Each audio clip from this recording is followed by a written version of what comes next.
Você sabe o que é um plano inclinado? Pois agora eu vou apresentar para você um pouco mais sobre o que existe aqui na minha cidade, Salvador. Fique ligado, vem comigo e update-se. Acho que é senso comum todo mundo saber que Salvador é uma cidade litorânea e costeira. Mas o que muitas pessoas podem não saber é que existe uma enorme falha geológica aqui na minha cidade, que transforma meu município na verdade segrega em cidade baixa e cidade alta. Isso existe por questões geológicas e na época colonial, há muito tempo, quando começaram as primeiras formas de locomoção aqui na nossa cidade, a gente tinha uma grande questão: como fazer o deslocamento entre a cidade baixa e a cidade alta? Eu fiz esse questionamento essa semana para um amigo meu e a primeira resposta que eu vi foi ladeira. Óbvio, massa, ladeira, tudo bem.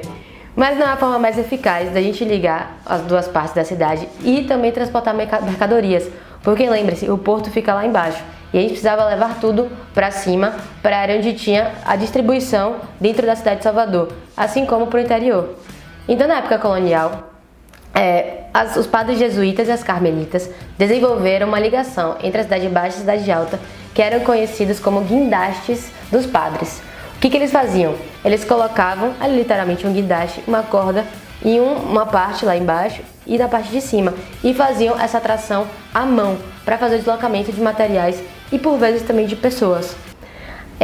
Naquela época não funcionava da melhor forma e essa tecnologia foi sendo aperfeiçoada. A gente tem um plano inclinado aqui que é chamado Plano Inclinado Gonçalves, que tem uma história bacana, que era justamente o acesso para as mercadorias chegarem até um mosteiro para fazer o abastecimento desse local. E o que acontecia? A princípio era feito assim o guindaste dos padres, né? Aquela coisa bem arcaica, bem manual mesmo, que dava um trabalho enorme. E aí entrou uma empresa inglesa, ele na verdade foi comprada, né, de uma empresa inglesa, tecnologia e material, para fazer um bondinho aberto que ligasse a parte baixa à parte alta. Isso não deu certo. Era uma empresa inglesa que não tinha toda a tecnologia necessária, não dominava ainda esse tipo de deslocamento, até porque de onde eles vêm eles não encontram muito esse tipo de desnível, então não era totalmente preparado. Era uma empresa fajuta, digamos assim, que trouxe toda a tecnologia para cá, instalou-se, mas não obteve sucesso.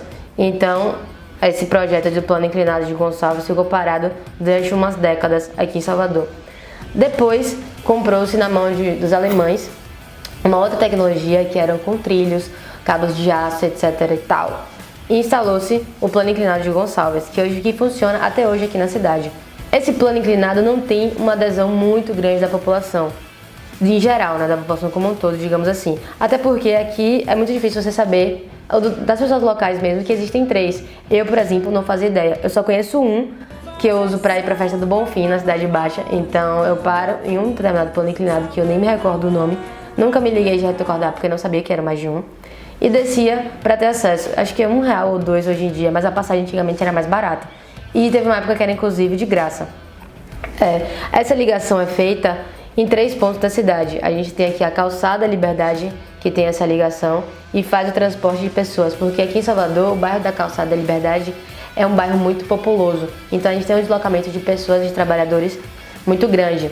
Então eles fazem isso como meio de transporte mesmo, não apenas ônibus, carro, etc e tal. O Plano Inclinado em Salvador funciona para deslocamento de pessoas de um ponto a outro, principalmente para ir para o trabalho, nessa região da Calçada da Liberdade. A gente tem também o Plano Inclinado que fica na parte mais turística, que é a parte ali do Bonfim, que é o Plano Inclinado esse do Gonçalves, que fica mais pro lado de lá, assim. Então a gente utiliza quando precisa parar o carro e tem umas festas da Cidade Baixa, que é chamada Festa de Largo. A festa do Senhor do Bonfim, por exemplo, muitos de vocês podem ter ouvido falar. E a gente utiliza o Plano Inclinado para descer e para bem próximo da Igreja do Bonfim, é mais ou menos 5, 6 quilômetros, e a gente utiliza para fazer esse deslocamento. Mas sem época festiva, esse plano inclinado funciona também para as pessoas, para os moradores locais fazerem esse deslocamento. E como é feito? O plano inclinado, ele pega um desnível grande e faz literalmente um bondinho. A gente tem um bondinho no Rio de Janeiro para subir o Pão de Açúcar, por exemplo. Não sei se a tecnologia é exatamente igual, tá? Mas a logística é a mesma. A gente faz uma ladeira, questão dos trilhos, e o cabo de aço vai fazer o deslocamento dos carrinhos, né, umas caixinhas, digamos assim, que um sobe e um desce. É bem simples, mas para a época era muito importante, porque a gente tinha esse problema de subir ladeira com as mercadorias, ainda mais que não tínhamos automóveis, certo? A gente tinha as mulas de carga, né?